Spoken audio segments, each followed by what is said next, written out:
16. Me avisan cuando la tengan. ¿Listo? Dice, y nosotros hemos conocido y creído el amor que Dios tiene para con nosotros. Dios es amor, y el que permanece en amor, permanece en Dios, y Dios en él. ¿Sí? Entonces acá hay dos palabras claves, ¿sí? En este versículo, que es, hemos conocido, ¿y cuál es la otra? Y hemos creído en el amor de Dios. O sea, no es suficiente conocerlo, porque yo creo que todos los que estamos aquí sentados conocemos y sabemos que Dios nos ama, porque alguien nos lo ha dicho, porque lo hemos visto en la Biblia, ¿sí? Conocemos que Dios nos ama, pero realmente en nuestros corazones hemos creído que Dios nos ama, porque una cosa muy diferente es conocer y otra cosa muy diferente es creer, ¿sí? Y en la Biblia encontramos a uno de los apóstoles, el apóstol Juan, y si nos vamos al libro de Juan, constantemente vemos que él dice, se refiere con relación a él mismo como el discípulo amado. ¿Sí lo han leído, no? Él todo el tiempo que decía que él era el discípulo amado. Ahora la pregunta es, ¿realmente era el discípulo amado? ¿Sí o no? No era que Jesús lo amara a él más que a los otros, pero él lo creía tanto en su corazón que él estaba convencido que era el discípulo amado, y ese es el convencimiento que tenemos que tener nosotros, porque cuando yo realmente creo y conozco que Dios me ama, ese conocimiento y esa fe, ¿a qué me va a llevar? A que yo quiera tener intimidad con Dios, ¿sí? Que es la predicación del día de hoy, ¿sí? El creer lo que va a hacer es que yo pueda vivir una experiencia profunda en el corazón, ¿sí? Entonces no es necesario solamente conocerlo, porque cuando tú lo conoces lo tienes ¿dónde? En el intelecto. Pero cuando tú lo crees, ahí es donde realmente vas a poder experimentar y vivir el amor de Dios, ¿sí? Resulta que desde que Israel salió de Egipto, ¿sí? ¿Sí se acuerdan dónde empezó a habitar Dios? ¿Dónde? En el arca, ¿sí? Y el arca estaba contenido ¿dónde? En el tabernáculo. Y Dios quería estar tan cerca de su pueblo que Él decidió, siendo el Dios del cielo, ¿sí? Que la Biblia dice que los cielos de los cielos no lo pueden contenerlo. Él donde decidió vivir, habitar en ese momento, en el tabernáculo. ¿Y sabes quiénes vivían alrededor del tabernáculo? El pueblo de Dios, al norte, al sur, al este y al oeste, ¿sí? El deseo del corazón de Dios desde el principio era habitar en medio de su pueblo. Pero el deseo de su corazón no se quedó ahí, sino fue aún más allá. ¿Y qué fue lo que Dios entregó a su único Hijo Jesucristo? ¿Para qué? Para poder romper, ¿sí? Ese velo que está en el tabernáculo.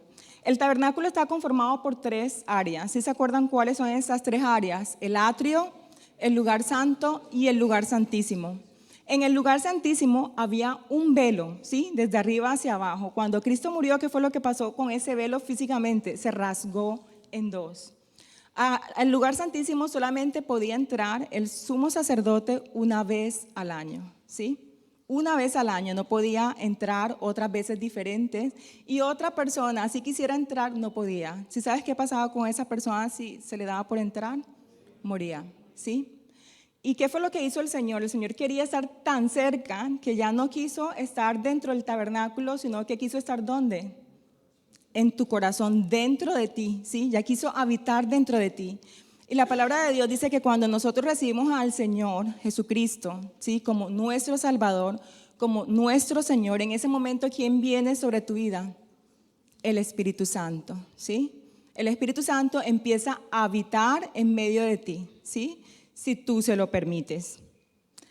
En la palabra de Dios encontramos muchísimas veces, ¿sí? Versículos donde el Señor constantemente nos está haciendo invitaciones para tener intimidad con Él, para estar en su presencia. Si nos vamos a Apocalipsis 3:20, sí, yo creo que muchos de nosotros no lo sabemos aún de memoria, ¿sí? ¿Qué es lo que dice Apocalipsis 3:20? He aquí, ¿sí? ¿He aquí qué? ¿Cómo? He aquí yo estoy a la puerta y llamo. Si alguno oye la voz, ¿sí? ¿Y qué? Abre la puerta. Yo entraré, cenaré con él y él conmigo. ¿Sí? En Conéctate lo hemos visto muchas veces.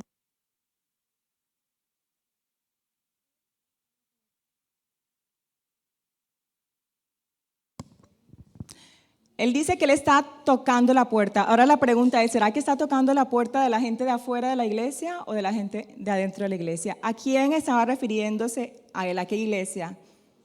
A la de la Odisea, ¿sí? O sea, no era gente del mundo, era gente de la iglesia. Pero ¿dónde estaba Jesucristo con relación a sus vidas?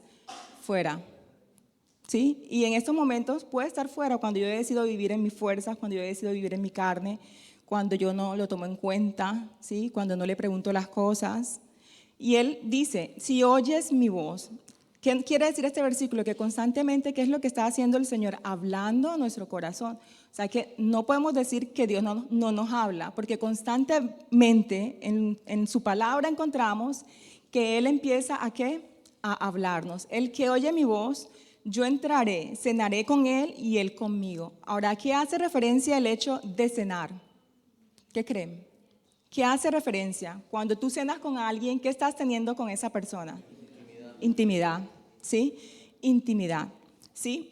He puesto este ejemplo muchas veces. Si se acuerdan, las abuelitas nuestras, ¿sí? Que en la puerta, tú podías tener llaves de la puerta. Ahorita, si tú tienes llaves de la puerta, tú abres y fácilmente puedes entrar. Pero en las abuelitas, ¿sí? Estaban las llaves, pero ¿qué había dentro de la puerta? Una tranca, ¿sí? ¿Qué es esa tranca? Un pedazo de madera que así tú tengas llaves, la llave maestra, esa puerta no te va a abrir. Porque esa llave, esa puerta, ¿por dónde se abre? De adentro. Y con relación a Jesús es exactamente igual, tiene todas las llaves del reino, de todo, pero si tú no le das permiso, Él nunca va a entrar. Y Él lo que quiere es tener intimidad con cada uno de nosotros, ¿sí? Si alguna vez has salido con alguien a almorzar o a cenar que no conoces, ¿cómo te has sentido ese día que has decidido salir a cenar con alguien que no conoces? Honestamente, incómodo. En tu mente empiezas a decir, ahora, ¿qué le voy a preguntar? ¿Qué le voy a decir a esta persona? Eres casada, tienes hijos y empiezan a pasarte una cantidad de cosas por la mente y realmente en vez de deleite, ¿qué es lo que sientes? Incomodidad. Pero esa incomodidad, ¿en qué momento empieza a irse? A medida que tú empiezas a conocer a esa persona. La primera vez de pronto es un poquito incómodo, no sabes qué decir, no sabes cómo comunicarte, no sabes cómo relacionarte, pero a medida que pasa el tiempo, ¿sí? Ya cambia completamente, ya tú no estás incómodo, ya conoces un poquito más a esa persona, sabes que le gusta, sabes que no le gusta, ¿sí? Y podemos conocer al Señor de lejos y no tener intimidad con Él, ¿sí? Imagínate que Miguel, si sales un momento afuera, ¿sí? Resulta que yo estoy en mi casa, esta es mi casa, ¿sí? Y Miguel está alrededor. Y yo siempre veo a un chico barbón pasar todos los días. Yo veo todos los días pasar un chico barbón por la puerta de la casa y me llama la atención su barba. Uy, qué barba tan larga, parece un osito peludo, ¿sí? Y por la barba yo empiezo a recordarlo, ¿sí? Al otro día vuelve y pasa y digo, el mismo chico de la vez pasada, ¿sí? Luego él vuelve a pasar y ya se da cuenta que me ha visto antes, ¿sí? Y empezamos a tener contacto. Pero resulta que si yo no me acerco a él, yo no tengo forma de saber si es soltero, si es casado, si tiene hijos, qué tipo de comida le gusta, cuáles son sus hobbies, qué es lo que él detesta, qué es lo que le da rabia, qué es lo que le molesta, ¿sí? ¿Cuándo empiezo yo realmente a conocer el corazón de esa persona? En el momento en que yo empiezo a tener, ¿qué? Intimidad con él, ¿sí? Y la intimidad, cuando tú empiezas a desarrollarla, cuando tú empiezas a pasar tiempo de calidad con una persona, y no solamente tiempo de calidad, sino como comunicación. Porque los casados pueden tener tiempo de calidad con las esposas todos los días, pero te comunicas, pero hablas, pero abres tu corazón, pero profundizas con esa persona. Entonces podemos estar también casados, ¿sí? Y llevar muchos años y no tener intimidad. Y pueda que aún ni siquiera nos divorciemos, ¿sí? Pero es un matrimonio donde tú prácticamente estás aguantando a esa persona. Pero cuando tú pasas tiempo de calidad y aparte de pasar tiempo de calidad, tú empiezas a disfrutar de la comunión con esa persona, ya eso es otra cosa, ¿sí? Y en la palabra de Dios encontramos varios versículos. Señor Barbudo, ya puede entrar. Se me olvidó Miguel. Laura, sorry. En la palabra de Dios encontramos muchísimos versículos y donde el Señor constantemente nos hace invitaciones a conocerle, ¿sí? Hay otro versículo en Santiago 4:8, dice: acercaos a Dios y Él se acercará a vosotros. Si yo quiero realmente empezar a tener intimidad con Dios, ¿qué es lo primero que yo tengo que hacer? Acercarme, porque Él ya todo lo hizo. ¿En dónde lo hizo? En la cruz. Ahora, ¿qué es lo que tengo que hacer yo? Apropiarme de eso que Él hizo, que fue morir por mis pecados, y lo que tengo que hacer yo ahora es dar el primer paso. Si yo me acerco, ¿qué es lo que va a hacer el Señor? Va a acercarse a mí, ¿sí? Hay otro versículo donde el Señor también nos hace una invitación de intimar con Él y es Jeremías 29:13. Jeremías 29:13 dice: y me buscaréis y me hallaréis, porque me buscaréis de todo vuestro corazón. La pregunta es, ¿quieres encontrar a Dios? ¿Quieres hallar a Dios? ¿Qué es lo que tenemos que hacer entonces? Buscarlo con todo nuestro corazón. Si tú no estás buscando con todo tu corazón a Dios, tú no lo vas a encontrar, ¿sí? Pero si tú realmente tienes el anhelo, Dios va a venir al encuentro. En Salmo 27, 7, 8, este es uno de mis versículos favoritos, ¿sí? Dice: mi corazón te ha oído decir, ven, conversa conmigo. Y mi corazón responde, aquí vengo, Señor. ¿Qué nos indica este versículo? Que constantemente, Dios, ¿qué es lo que está haciendo? Está hablándome. Que Dios constantemente está queriendo dar a conocer su voz. ¿Y qué es lo que el Señor todo el tiempo le está diciendo a mi corazón? Si lo leímos. ¿Qué es lo que el Señor le está constantemente diciendo a mi corazón? Constantemente te está llamando, constantemente, ¿qué es lo que te está diciendo? Ven, yo quiero conversar contigo. Ahora, ¿cuál es tu respuesta? Sí, Señor, aquí vengo. Mi corazón está dispuesto, Señor. Yo quiero conocerte, yo quiero estar contigo, yo quiero profundizar aún más. ¿Cuál es mi respuesta? O tu respuesta es de indiferencia, te da igual. Ahora, si te da igual, sí, es porque seguramente no has conocido al Señor, porque si le conocieres, no te diera igual. Quisieras estar todos los días buscándole y anhelándole, independientemente de la edad, así tengas 8 años, o así tengas 10 años, 11 años, o así estés muy anciano, ¿sí? No hay edad definitivamente para conocer al Señor. O sea, que no hay excusa. O sea, si no lo conozco es porque realmente en mi corazón no he querido. Oseas 6:3 dice: esforcémonos por conocer al Señor, hasta estar tan seguros en Él como de que el amanecer llegará. Vendrá a nosotros como la lluvia, como el agua fresca que cae sobre la tierra.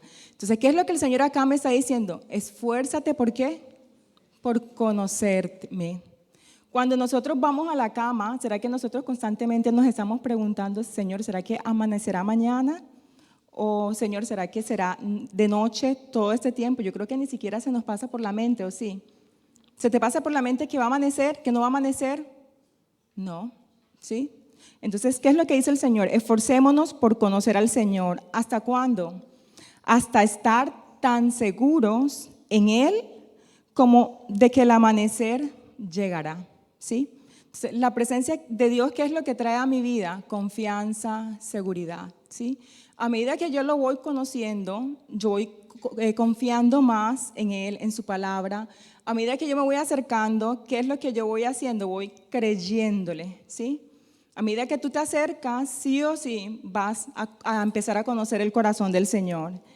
En Mateo 6:6, ¿sí? El Señor nos da como especie de un tip para poder tener intimidad con Él. Mateo 6:6 dice: mas tú cuando ores, entra en tu aposento y cerrada la puerta, ora a tu Padre que está en secreto. Y tu Padre que ve en lo secreto te recompensará en público. Entonces, ¿qué es lo que el Señor nos está diciendo? ¿Qué tienes que hacer? ¿Qué es lo único que tú tienes que hacer cuando vas a ir a la presencia de Dios? Entrar a tu lugar secreto, ¿sí? Que puede ser un estudio, puede ser tu cuarto, puede ser un baño, ¿sí? Y ese lugar secreto, ¿cómo tiene que estar? Con la puerta cerrada. ¿Y será que tú tienes que esforzarte para que Dios te escuche o no? No. Porque Él dice que está ¿en dónde? En lo secreto.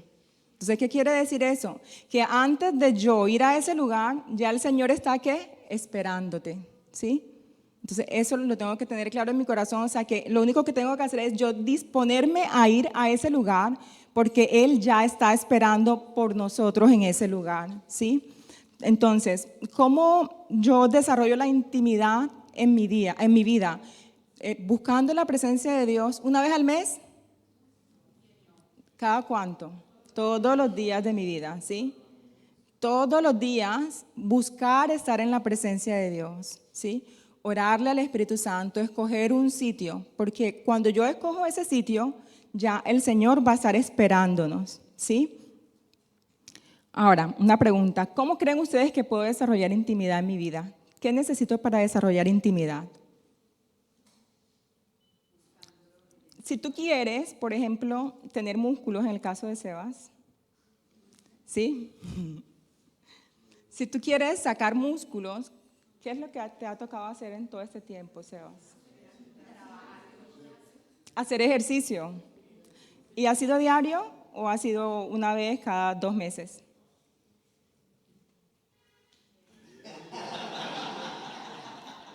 Si tú quieres sacar músculo, ¿sí? Y eliminar los gorditos que tienes acá, ¿qué tienes que hacer? Te toca ser disciplinado, ¿sí? Esa es la palabra.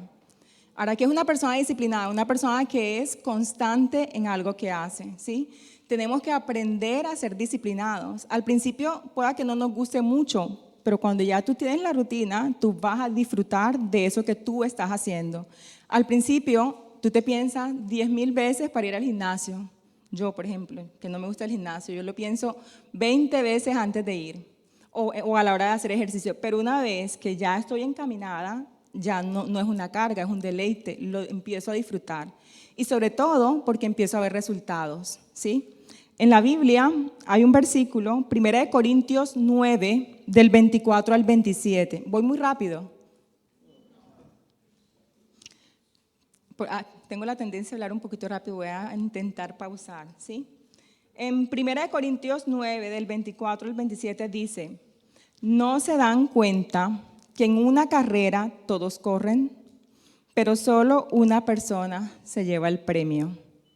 Ahora, ¿tú crees que un atleta cuando va a la carrera va a estar diciéndose, ay, ¿para qué voy a correr si igual el premio es para una sola persona? ¿Para qué tanto esfuerzo? ¿Será que dicen eso? No. Ellos se entrenan. ¿Y para qué se entrenan? Para ganar. Pueda que ganen, pero pueda que no ganen. Pero aún así, habiendo la posibilidad de que no van a ganar, ellos deciden que entrenarse, ¿sí? Así que corran para ganar. Todos los atletas se entrenan con disciplina. Lo hacen para ganar un premio que se desvanecerá.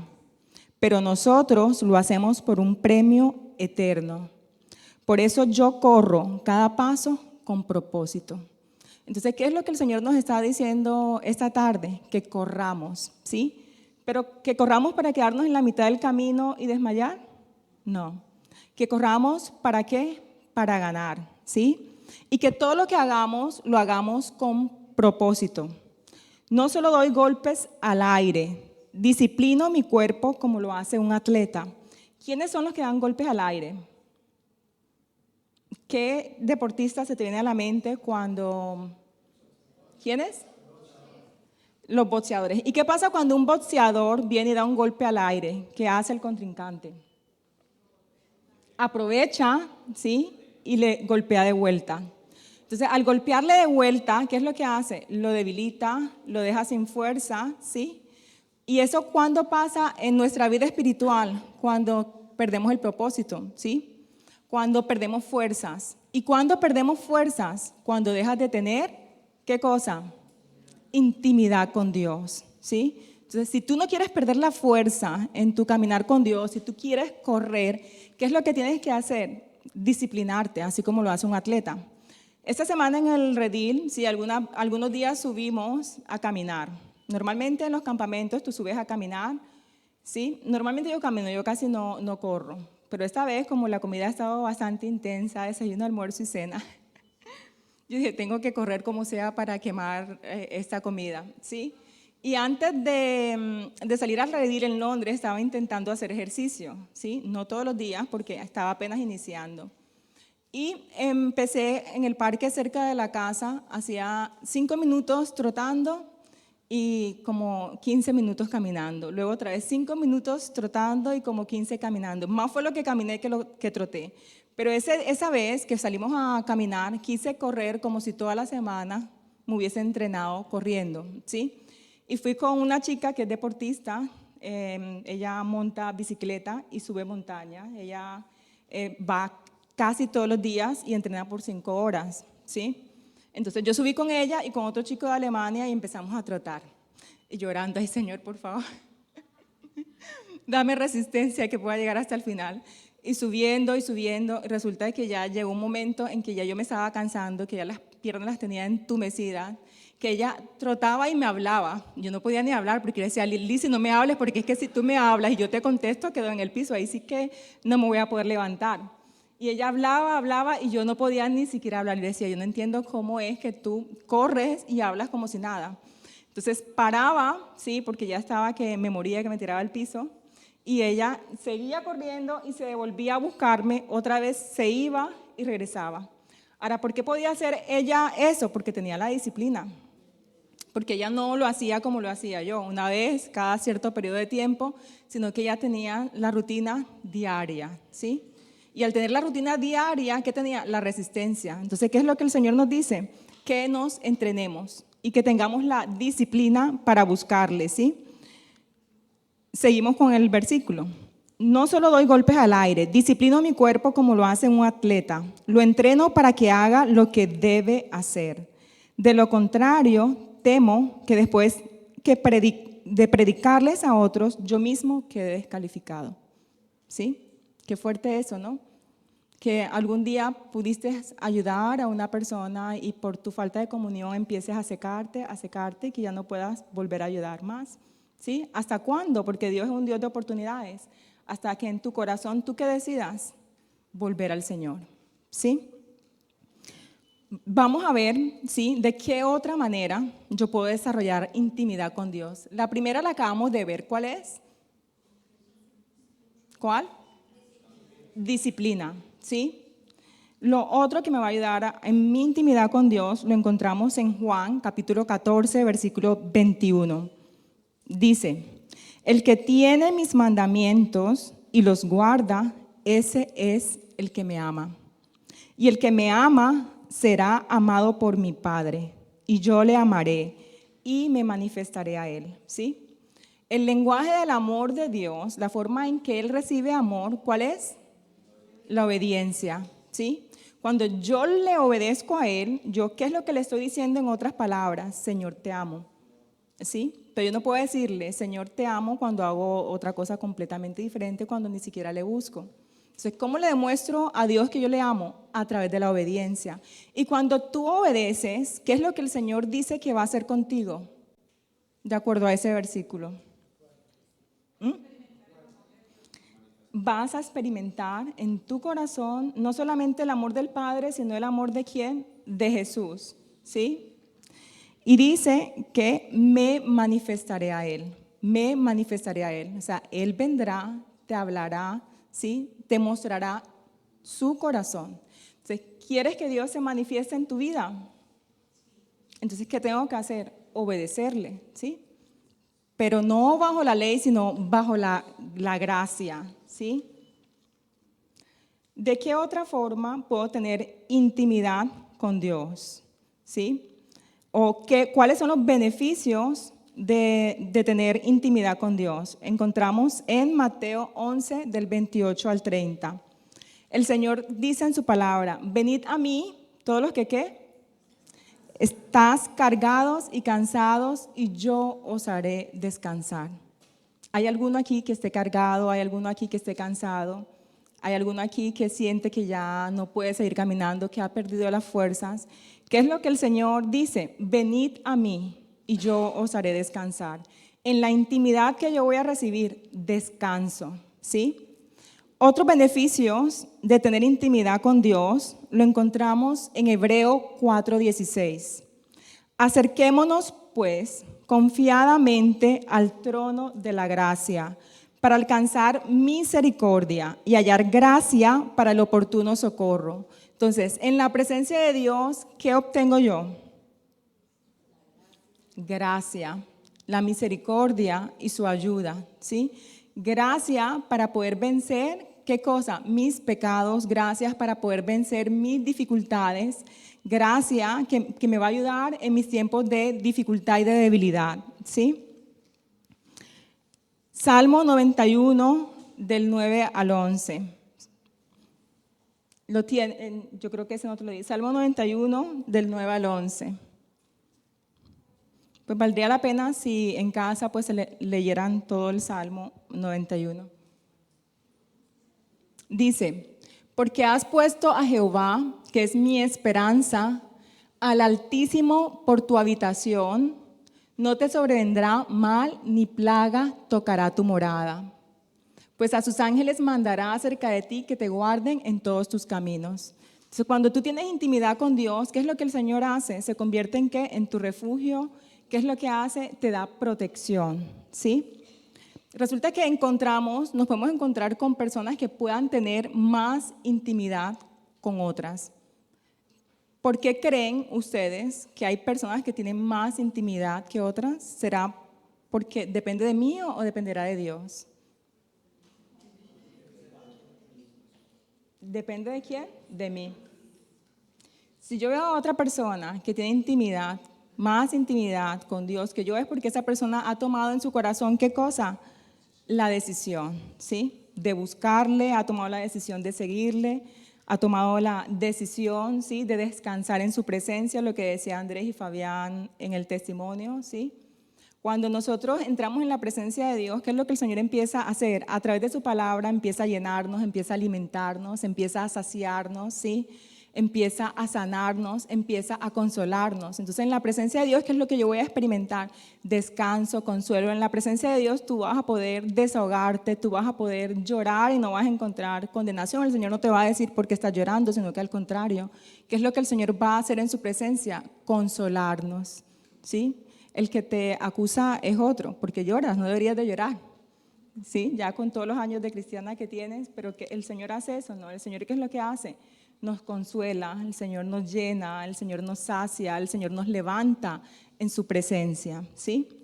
En la Biblia vamos a encontrar 4 ejemplos, ¿sí? De diferentes personas y su nivel de intimidad con relación a Dios. Entonces vamos a meditar en dónde me encuentro yo en este momento. Y vamos a meditar también dónde me gustaría estar con Dios con relación a mi cercanía, ¿sí? Vamos a ver el primer ejemplo. Y es los que están lejos. Lo encontramos en Éxodo 19, del 4 al 6, ¿sí? Resulta que acá el pueblo de Dios había recién salido de Egipto. Y llevaba más o menos un periodo de 3 meses de haber salido de Egipto. Y ellos empezaron a acampar cerca del monte Sinaí. Cerca del monte Sinaí acamparon, ¿sí? Ahora vamos a leer lo que dice Éxodo 19, del 4 al 6. Vosotros visteis lo que hice a los egipcios y cómo os tomé sobre alas de águila y os he traído a mí. Entonces, ¿qué fue lo que el Señor hizo con ellos? Los atrajo a Él. Pero también, ¿qué significa cuando el Señor dice que los he traído sobre alas de águila? ¿Qué creen ustedes? Vosotros visteis lo que hice a los egipcios y cómo os tomé sobre alas de águila. Si saben que la águila es uno de los aves que vuela súper alto, ¿sí? O sea, es más difícil que lo puedas cazar. Entonces, cuando el Señor dice que Él trajo a su pueblo sobre alas de águila, es que nadie, ¿sí?, puede tocarles. ¿Y para qué el Señor les sacó de Egipto? Para atraerlos ¿a quién? a Dios. Ahora pues, si dieres oído a mi voz, ¿sí? Ya hemos escuchado varios versículos donde el Señor constantemente, ¿qué es lo que nos dice? Que habla, ¿sí? ¿Y qué es lo que nosotros tenemos simplemente que hacer? Disponernos para escucharle. Pues si dieres oído a mi voz y guardaréis mi pacto, que en otras palabras es si obedecieres, vosotros seréis mi especial tesoro sobre todos los pueblos, porque mía es toda la tierra, y vosotros me seréis un reino de sacerdotes y gente santa. Estas son las palabras que dirás a los hijos de Israel. Y todo el pueblo respondió a una y dijeron, todo lo que Jehová ha dicho, haremos. Y Moisés refirió a Jehová las palabras del pueblo. Pero resulta que más adelante que vemos que el pueblo no hace lo que dice que iba a hacer, ¿sí? ¿Y cuál era el propósito de Dios con el pueblo de Israel? Que ese pueblo fuera un reino ¿de qué? De sacerdotes. Y ese mismo propósito lo tiene con cada uno de los que estamos sentados. Si en algún momento decidimos entregar nuestra vida a Dios, a Jesús como Señor y Salvador. Y eso lo encontramos en Primera de Pedro 2:9. ¿Qué es lo que dice Primera de Pedro 2:9? Mas vosotros sois ¿qué? Si lo leemos todo. Linaje escogido, real sacerdocio, nación santa, pueblo adquirido por Dios, para que anunciéis las virtudes de aquel que os llamó de las tinieblas a su luz admirable. En esa época solamente 3 tipos de personas podían ser sacerdotes. Y nuestro pastor lo ha explicado varias veces. ¿Quién eran esos tipos de personas? Los profetas, los reyes y los sacerdotes. Pero ahorita, ¿a quién está llamando sacerdote el Señor? A nosotros, ¿sí? A todos los que están ahí, no es a los líderes, no es a los pastores. ¿A quién? A todos los que estamos sentados. Ahora, ¿lo crees? ¿Sí? El Señor nos dice, somos real sacerdocio, nación santa, pueblo adquirido por Dios para anunciar las virtudes de aquel que os llamó de las tinieblas a su luz admirable. Ahora, ¿cuál era la función que tenía un sacerdote? ¿Qué era lo que hacía el sacerdote delante de Dios? El sacerdote es aquel que va directamente a la presencia de Dios, es aquel que conoce el corazón de Dios, es aquel que le escucha, ¿sí?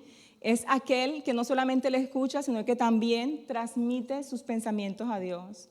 Pero un sacerdote también es aquel que intercede por otras personas, ¿sí? Ahora la pregunta es, ¿cómo voy yo a anunciar las virtudes de aquel que nos llamó de las tinieblas a su luz admirable si no lo conocemos? ¿Tú sí crees que un sacerdote pueda anunciar a alguien del cual no le conoce? Lo primero que tenemos que hacer, ¿qué es? Conocerle, ¿sí?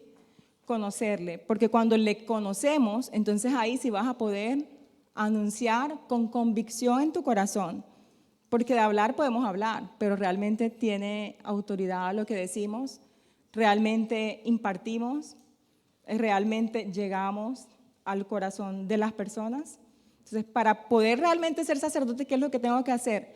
Conocer a Dios. Si yo no conozco a Dios, no hay forma de anunciarle, ¿sí?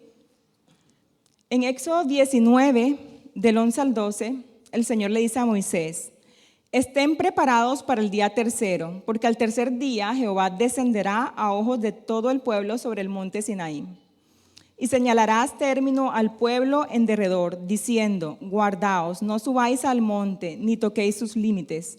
Cualquiera que tocar el monte, de seguro morirá. ¿Sí? Entonces estaba en la montaña, ¿y qué era lo que el Señor estaba haciendo? Estaba haciendo un llamado al pueblo, ¿sí? A que no traspasara los límites. ¿Sí? En la Biblia dice, no vamos a leerlo todo, pero si lo quieres ver está en Éxodo 19, la Biblia dice que si tú traspasabas el límite, ¿sabes qué le pasaba a esa persona que traspasara el límite? Moría o apedreada o asaeteada, ¿sí? O sea, nadie podía pasar el límite. Ahora, y Dios estaba llamando solamente a Moisés a subir al monte. Ahora, ¿por qué creen ustedes que el Señor no quería que el pueblo traspasara ese límite? Porque Dios conocía el corazón del pueblo y sabía que en su corazón no había deseo por la presencia de Dios, ¿sí? Este es el primer grupo, el grupo que está lejos, que no quiere ver ni quiere oír la voz de Dios, ¿sí? Si nos vamos a Salmo 103:7, ahí se nos explica mejor. Dice, sus caminos notificó a Moisés y a los hijos de Israel sus obras, ¿sí? Entonces, a Moisés, ¿qué fue lo que hizo el Señor? Le instruyó, le indicó, le mostró su corazón. Pero ¿qué fue lo que le mostró al pueblo? Sus obras. Y aquí, ¿qué hace referencia a las obras?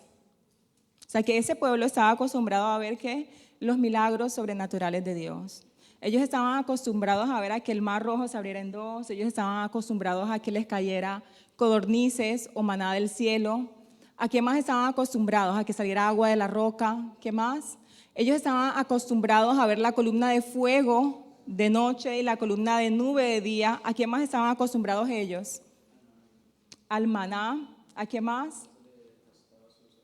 No se les desgastaba el calzado que tenían y sus ropas parecían que fueran nuevas, ¿sí? No les daban enfermedades durante ese periodo de 40 años, ellos no sufrían de enfermedades, ¿sí? O sea, ese pueblo estaba acostumbrado a ver la mano de Dios, pero no estaba interesado en conocer el corazón de Dios, ¿sí?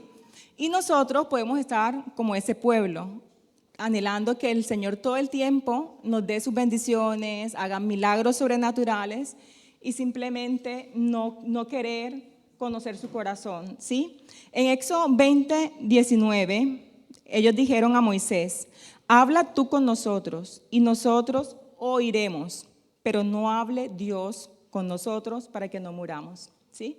Ese pueblo no estaba interesado en escuchar la voz de Dios, sino en qué estaba interesado, en su bolsillo, ¿sí? En su mano, ¿sí? Y en nuestras vidas pueda que también pasemos por ese tipo de procesos donde todo el tiempo, Señor, dame esto. Ahora, obviamente el Señor quiere darnos, ¿sí? Pero imagínate acá, ¿quiénes son papás? Que alcen la mano. Acá están los papás. Imagínate que tú estás de viaje, ¿sí? Y tú regresas a casa y viene tu hijo chiquito corriendo a abrazarte y a decirte, papá, papá, ¿qué me trajiste del viaje? ¿Cómo te sentirías? En vez de que te dijeran, ay, papá, te extrañé tanto, papá, quería un abrazo tuyo, quería un beso, ¿cómo me hiciste falta, papá? Pero no. Los niños chiquitos salen corriendo a decirle y a colgársele en el zapato o en el pantalón para decir, ¿qué me trajiste? Y no me trajiste más. Eso fue lo único que me trajiste. ¿Sí o no? Y así estamos con Dios, ¿sí? Buscando, ¿qué cosa? Su mano, sus milagros, pero sin querer escuchar su voz. Ahora, ¿por qué ellos no querían escuchar su voz y por qué querían todo el tiempo que Moisés le hablara, ¿sí? Representando a Dios? Porque ellos no querían pagar el precio. Ahora, ¿cuál era ese precio? Tiempos de intimidad, tiempos de oración, el morir a nuestro yo, el morir a nuestros deseos, porque muchas veces preferimos otras cosas antes que estar en la presencia de Dios. Muchas veces preferimos hacer ejercicio o ver televisión o jugar y de último, Dios, ¿sí? Ellos no querían pagar el precio. Hay otro grupo, ¿sí? Y este primer grupo es casi todo el pueblo. El segundo grupo que encontramos está en Éxodo 24, del 9 al 11. Dice, y subieron Moisés y Aarón, Nadab y Abiú, y 70 de los ancianos de Israel. O sea, hubo un grupo un poquito más grande que alcanzó a pasar esos límites del monte, ¿sí? De la montaña. ¿Cuántos eran los que alcanzaron a pasar? 74. Los 70 más los otros 4, Moisés, Aarón, Nadab y Abiú, ¿sí?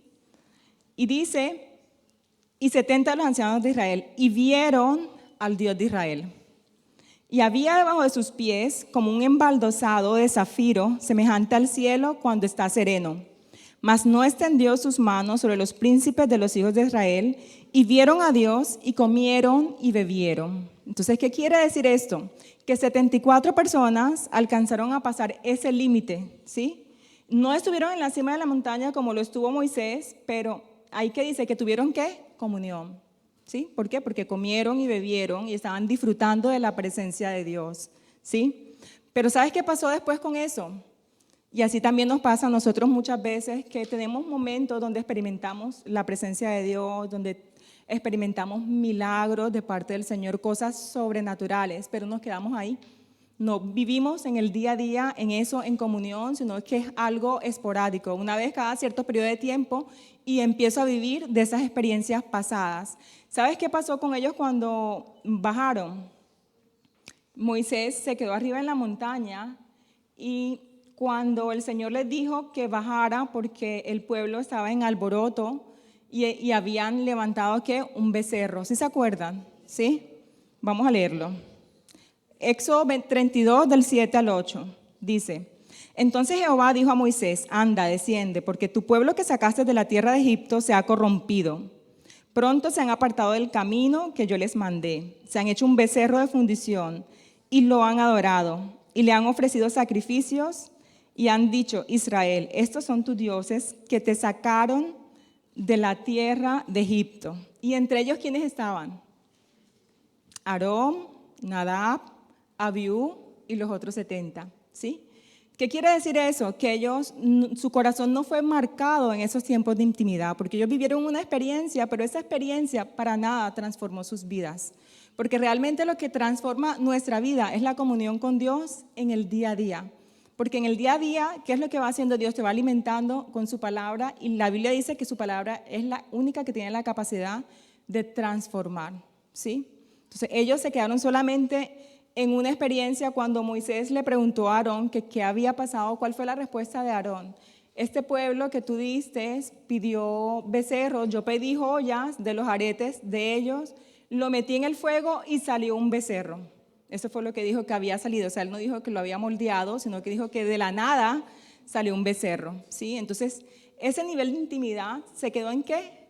En simplemente una emoción, una experiencia. Y a lo largo de los años hemos visto personas que han venido a esa iglesia y que así como han venido, se han ido, ¿sí? Y el Señor ha hecho milagros impresionantes, pero nos hemos dado cuenta que definitivamente los milagros no convierten el corazón, ¿sí? Es la decisión. Luego vamos a ver otro grupo. Entonces, el primer grupo fue todo el pueblo. El segundo, ¿cuántos subieron a la montaña? 74. Ahora vamos a ver que solamente suben 2 personas, ¿sí? Éxodo 24, del 13 al 18, dice: Y se levantó Moisés, ¿con quién? Con Josué, su servidor. Y Moisés subió al monte de Dios y dijo a los ancianos: Esperarnos aquí hasta que volvamos a vosotros. Y he aquí que Aarón y Hur están con vosotros. El que tuviera asuntos, acuda a ellos. Entonces Moisés subió al monte, y una nube cubrió el monte, y la gloria de Jehová reposó sobre el monte Sinaí. Y la nube lo cubrió por 6 días, y el séptimo día llamó a Moisés dentro de la nube. Y la apariencia de la gloria de Jehová era como un fuego abrasador en la cual cubre el monte a los ojos de los hijos de Israel. Y entró Moisés en medio de la nube y subió al monte, y estuvo Moisés en el monte 40 días y 40 noches. ¿Y dónde estaba José? Durante esos 40 días y 40 noches, ¿dónde estuvo José? En el monte, no en la cumbre, pero también en el monte, esperando a que Moisés bajara, ¿sí? Y el que alcanzó a mirar la nube, alcanzó a escuchar el estruendo, pero él no dijo: ay, qué aburrimiento, ahora me toca esperar, ¿cuándo es que va a bajar este hombre? Me quiero bajar ya de acá. Él no hizo eso, él no se aburrió, él no se cansó, sino que él perseveró. Y acá decía que Josué era siervo de Moisés, o sea, que lo atendía, que lo cuidaba, que estaba pendiente de Moisés, que no le juzgaba, que no le criticaba, ¿sí? Y más adelante vamos a ver qué fue lo que pasó con Josué, ¿sí? Como producto de estar en la presencia de Dios. ¿Sabían que quién sucedió a Moisés? Josué, ¿sí? Josué era levita, era sacerdote. Josué no era levita. ¿Quién era el levita? Aarón, ¿sí? Aarón era el levita. Pero realmente, ¿quién fue el que sucedió? Josué. ¿Por qué? También vamos a mirar por qué fue Josué el que le sucedió. Éxodo 33 del 10 al 11. Dice: Y viendo todo el pueblo, la columna de nube que estaba a la puerta del tabernáculo, se levantaba cada uno a la puerta de su tienda y adoraba, ¿sí? El Señor venía en dos formas, como columna de nube, y la otra forma era como columna ¿de qué? De fuego. ¿De fuego a qué hora del día? En la noche. Y como columna de nube en el día, ¿sí? Cuando ellos veían la columna de nube, ¿qué era lo que ellos hacían? Salían a la puerta de su casa, ¿y qué hacían en la puerta de su casa? Adoraban, ¿sí? Y hablaba Jehová a Moisés cara a cara, como habla cualquiera a su compañero. Y él volvía al campamento, pero el joven Josué, hijo de Nun, su servidor, nunca se apartaba de en medio del tabernáculo, ¿sí? Entonces, ¿qué vemos acá? Que Josué era un hombre que realmente amaba la presencia de Dios, porque ¿quién era el que hablaba con Dios? Moisés. Pero más sin embargo, Moisés terminaba de hablar con Dios, ¿y qué hacía Josué? ¿Se iba para su casa? ¿A dónde se quedaba? Se quedaba en el tabernáculo. ¿Por qué? Porque él seguramente estaba esperando que Dios algún día hiciese lo mismo con él, ¿sí? No importando el tiempo, no importando todo lo que tenía que esperar. Antes, ¿cuánto tiempo esperó? 40 días y 40 noches. Y el que estaba disfrutando en ese momento de la presencia de Dios, ¿quién era? Moisés. Pero Josué era un joven que amaba la presencia de Dios. Moisés se iba y él estaba ahí deseando que Dios le hablase, ¿sí? Moisés marcó la vida de Josué. La vida de Josué fue una vida de lugar secreto, fue una vida de adoración. Y más adelante, ¿qué es lo que pasa con Josué? Hereda el ministerio, ¿sí? Y no fue deseo del corazón de un hombre, sino que ese deseo de que Josué heredara el ministerio, ¿de qué corazón vino? De Dios mismo, ¿sí? Lo encontramos en Deuteronomio 34:9. Si me ayudas, Cami, ese no lo tienes. Deuteronomio 34:9, y también lo vemos en Número 27, del 18 al 20. Vamos a ver si lo encuentro acá. Y Josué, hijo de Nun, fue lleno del espíritu de sabiduría, porque Moisés había puesto sus manos sobre él. Y los hijos de Israel le obedecieron e hicieron como Jehová mandó a Moisés. Entonces, ¿él qué prácticamente fue lo que recibió de Moisés? Su manto, su unción, ¿sí? Número 27, del 18 al 20. Y Jehová dijo a Moisés: toma a Josué, hijo de Nun, varón en el cual hay espíritu, y pondrás tu mano sobre él. El siguiente, por favor. Y lo pondrás delante del sacerdote Eleazar y delante de toda la congregación, y le darás el cargo en presencia de ellos. Y pondrás de tu dignidad sobre él, para que toda la congregación de los hijos de Israel le obedezcan. Entonces, cuando este versículo dice que pasó la dignidad, en otras palabras, ¿qué fue lo que pasó Moisés a la vida de Josué? Su autoridad, ¿sí? Y a lo largo de la vida de Josué, si tú lees el libro de Josué, tú te das cuenta que era un hombre que amaba la presencia de Dios, que adoraba a Dios, que cuando conquistó a Jericó, el que le dio instrucciones de cómo hacerlo, ¿quién fue? Dios. ¿Por qué? Porque tenía intimidad. Entonces, en la intimidad con Dios, ¿qué es lo que el Señor hace? Nos dirige, nos muestra el camino, nos muestra, hay un versículo que dice: me mostrarás la senda de la vida. En tu presencia hay plenitud de gozo y delicias a tu diestra. Entonces, en la presencia de Dios, ¿tú qué recibes? Dirección. El Señor te va a mostrar el camino, pero también ¿qué recibes? La plenitud de gozo. ¿Sí? En su presencia tú recibes la llenura. Y en su presencia, que también ¿qué recibes? Deleite. Entonces, este era un hombre que aprendió a adorar al Señor, ¿sí? Entonces, hasta ahorita hemos visto 3 ejemplos. El primero era el de ¿quién? El del pueblo, ¿sí? ¿Qué pasaba con el pueblo? Que ellos no querían ni ver ni oír la voz de Dios. Luego, ¿quiénes? Los 74, que ellos pudieron traspasar el límite, pero simplemente se quedó en ¿qué? En una experiencia, no hubo transformación verdadera en sus vidas. Luego está el ejemplo de ¿quién? De Josué, ¿sí? Que todo el tiempo estaba con Moisés porque él anhelaba la intimidad, anhelaba la presencia de Dios. Y la última persona, ¿sí? La encontramos en Moisés, ¿sí? Moisés, capítulo 33. Si me ayudas, Cami, del 14 al 22, por favor.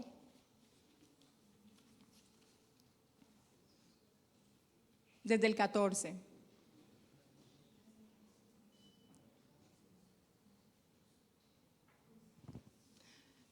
En esa historia vemos que definitivamente Moisés no estaba anhelando, ¿sí?, las bendiciones de Dios, él anhelaba la presencia. De hecho, cuando el pueblo pecó, cuando hicieron el becerro de oro, ¿qué fue lo que el Señor le dijo a Moisés? Mi presencia ya no va a ir con ustedes, les mandaré ¿a quién? A un ángel para que conquisten la tierra prometida. ¿Y qué fue lo que dijo Moisés? No, Señor, si tu presencia no va conmigo, yo no iré. Ahora, ¿qué nos muestra eso? Que él no estaba interesado en las bendiciones de Dios. ¿En qué estaba interesado él? En el corazón de Dios, porque no había nada mejor que su presencia, ¿sí? En el versículo 14 dice, y él dijo, mi presencia irá contigo y te daré descanso. Cuando estamos en la presencia de Dios, lo primero que recibimos, ¿qué es? Reposo, descanso, se va toda angustia, se va toda ansiedad, ¿sí? El Señor trae reposo. El 15, por favor, hasta el 23. Y Moisés respondió, si tu presencia no ha de ir conmigo, no nos saques de aquí. 16.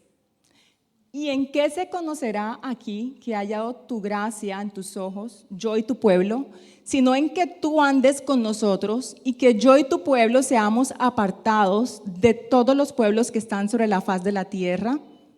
Y Jehová dijo a Moisés, también haré esto que has dicho, por cuanto has hallado gracia en mis ojos y te he conocido por tu nombre. Él entonces dijo, te ruego que me muestres tu gloria. Ahora, ¿a qué gloria se refería? Si Moisés estaba acostumbrado a ver la gloria de Dios, a ver el mar abrirse en dos, a ver el maná, a ver las codornices, ¿a qué gloria se estaba refiriendo Moisés? A la presencia de Dios, ¿sí? El siguiente. Y le respondió, yo haré pasar todo mi bien delante de tu rostro y proclamaré el nombre de Jehová delante de ti. Y tendré misericordia del que tendré misericordia. Y seré clemente para con el que seré clemente. Entonces ahí, ¿qué le mostró también el Señor a Moisés? Una revelación de su nombre. ¿Y cuál fue la revelación que en el lugar secreto él recibió? Que Dios era Dios, ¿qué? Misericordioso y Dios clemente. El siguiente, por favor. Dijo, mas no podrá ver mi rostro, porque no me verá hombre y vivirá. El siguiente. Y dijo a un Jehová, he aquí un lugar junto a mí y tú estarás sobre la peña. Y cuando pase mi gloria, yo te pondré en una hendidura de la peña y te cubriré con mi mano hasta que haya pasado. Después apartaré mi mano y verás mis espaldas, mas no se verá mi rostro. El siguiente, creo que hasta ahí, ¿no? Después apartaré mi mano y verás mis espaldas, mas no verás mi rostro. Sí, hasta ahí. Entonces, Moisés, ¿qué fue lo que vio? La misma presencia de Dios. Y hay otro versículo que dice que cuando él estuvo en la presencia de Dios durante 40 días y 40 noches, cuando bajó del desierto, ¿cómo estaba el rostro de Moisés? Resplandecía. Ahora, ¿por qué resplandecía? Porque estaba en la presencia. Entonces, cuando estamos en la presencia de Dios, debe haber transformación, ¿sí? Y las otras personas, ¿qué es lo que tienen que ver? El reflejo de Dios, ¿en quién? En mi vida, ¿sí? Entonces, producto de estar en la presencia de Dios, ¿qué es? Transformación, ¿sí? Eso está en Éxodo 34, del 29 al 35. Éxodo 34, del 29 al 35.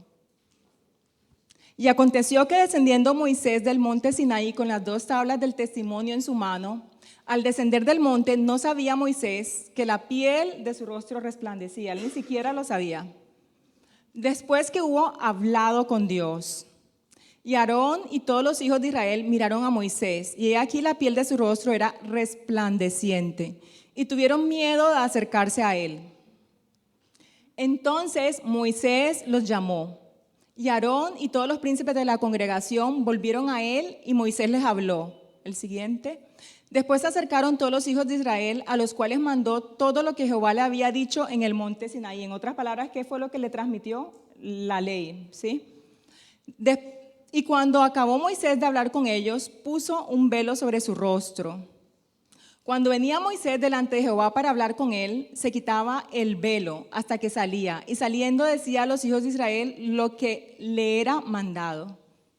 Y al mirar los hijos de Israel el rostro de Moisés, veían que la piel de su rostro era resplandeciente. Y volvía Moisés a poner el velo sobre su rostro hasta que entraba a hablar con Dios. Entonces, ¿qué notamos en este versículo?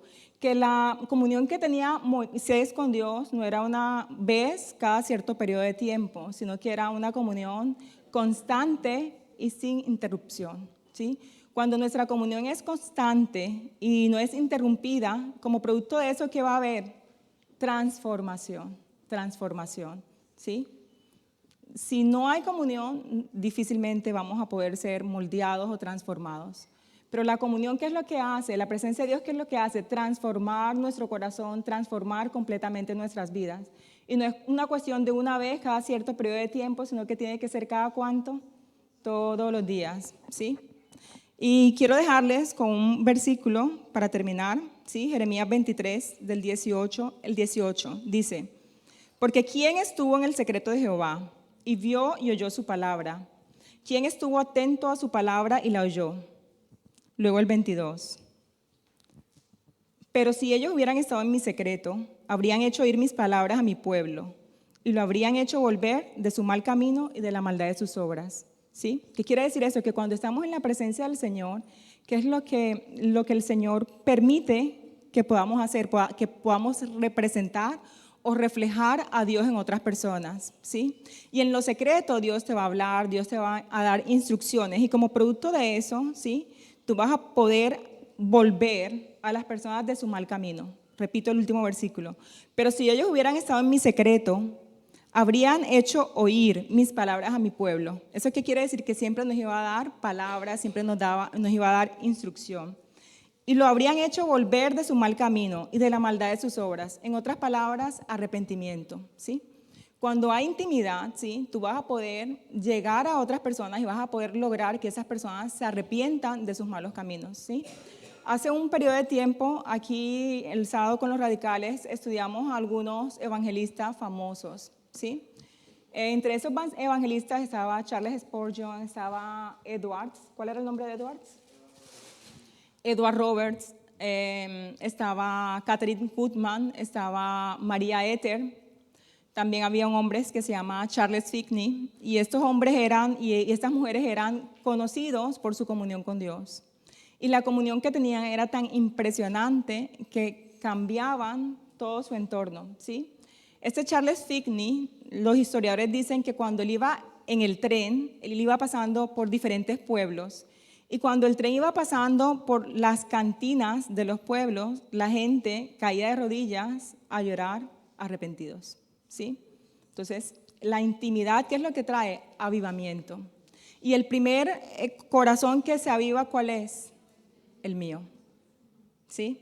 Cuando mi corazón está avivado, yo voy a tener la capacidad de poder llegar y ayudar a otras personas y avivar a otras personas. Voy a poder cumplir, ¿sí? El llamado que me hizo el Señor, ¿de qué? De ser un sacerdote. Pero si yo no conozco a Dios, ¿qué voy a poder impartir o qué voy a poder dar? Pues obviamente nadie da de lo que no tiene, ¿sí? Entonces la invitación en el día de hoy es orarle al Señor para que en su gracia nos ayude a tener intimidad. No es a través de esfuerzos humanos, es a través de la disposición de nuestro corazón. Porque pueda que mañana intentes hacerlo, pero pueda que te caigas pasado mañana. Y pueda que al tercer día intentes nuevamente y pueda que al cuarto día ya no lo hagas, ¿sí? Porque no depende de la determinación de nuestra carne. El Señor, ¿qué es lo que ve? La actitud de mi corazón, ¿sí? Y con todo mi corazón decirle, ¿sabes qué, Señor? No sé cómo acercarme, me encantaría tener una comunión íntima, ¿sí? Profunda y sin interrupciones, pero mi carne no me deja porque mi carne está pendiente de otras cosas. Me esfuerzo por tantas cosas, pero lo que menos me esfuerzo es por conocerte. Pero acá estoy, acá está mi vida, acá está mi corazón. Ayúdame a través de tu Santo Espíritu, Señor. La palabra de Dios dice que Él pone el querer como el hacer de su buena voluntad. ¿Qué es lo único que tengo que hacer yo? Pedírselo, ¿sí?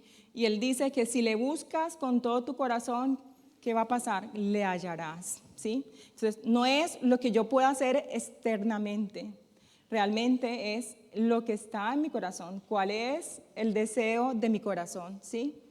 El Señor dice que los que en las bienaventuranzas, ¿sí? ¿Se acuerdan? Una de las bienaventuranzas que dice que Él llega al corazón, ¿qué? Humilde, a los de corazón humilde, ¿sí? Entonces, yo te invito a que medites en esto, a que pienses en qué círculo estás, si estabas atento a la voz de Dios, porque también pudiste haberte dormido, ¿sí? Porque Dios habla, pero en mí está el querer escuchar o el cerrar mis oídos, ¿sí? Y Dios constantemente nos está hablando. Vimos una cantidad de versículos donde el Señor hacía invitaciones a mi corazón, pero ¿estabas atento a la voz de Dios? ¿O estabas en otras cosas, distraído con tu mente en otro sitio? ¿Sí? ¿O realmente tu corazón estaba en querer escuchar al Señor y querer responder a ese llamado que Él está haciendo? ¿Sí? Y oportunidades nos da cada día, ¿para qué? Para acercarnos a Él. Él dice, acercaos al trono ¿de qué? De gracia. Y ahí recibiremos ¿qué? Misericordia y gracia, ¿sí? Es un Dios de oportunidades. Si ayer no pude, Dios me da oportunidades en el día de hoy. Si en el día de hoy no puedo, me va a dar oportunidades en el día de mañana, pero estoy dispuesta yo a aprovechar esa oportunidad o simplemente a tener una actitud indiferente como tuvo el primer círculo, que podía verlo pero no quiso, podía oírlo pero no quiso. ¿Por qué? Porque simplemente no quería pagar el precio. O realmente en mi corazón está el anhelo de Josué de anhelar fervientemente la presencia de Dios. Él no buscaba posición. Él no estaba en la montaña porque quería ser líder o porque quería ser pastor o porque quería ser sacerdote. Él por su mente ni siquiera estaba. ¿Cuál era el anhelo del corazón de Josué? Estar en la presencia de Dios. Y como resultado de tener ese corazón que vino, lo que ni siquiera él estaba buscando, porque él no estaba buscando sacerdocio. Y ahí el que tenía realmente que sucederle, ¿quién era? Aarón. Él no estaba buscando posición, él estaba buscando el corazón de Dios. Entonces, ¿qué estoy buscando yo? ¿Posición? ¿O estoy buscando realmente reconocimiento de la gente, aprobación de la gente, show off? ¿O realmente estoy buscando el corazón de Dios? Entonces, ¿en qué círculo estás? ¿En el primero, donde está todo el pueblo, donde está la mayoría de la gente? Cuando venía la columna de nube y fuego, ¿qué hacían? Ellos adoraban en su zona de comodidad, afuera de su casa, pero no daban la milla extra y no eran capaces de ni siquiera ir donde la presencia de Dios estaba, ¿sí?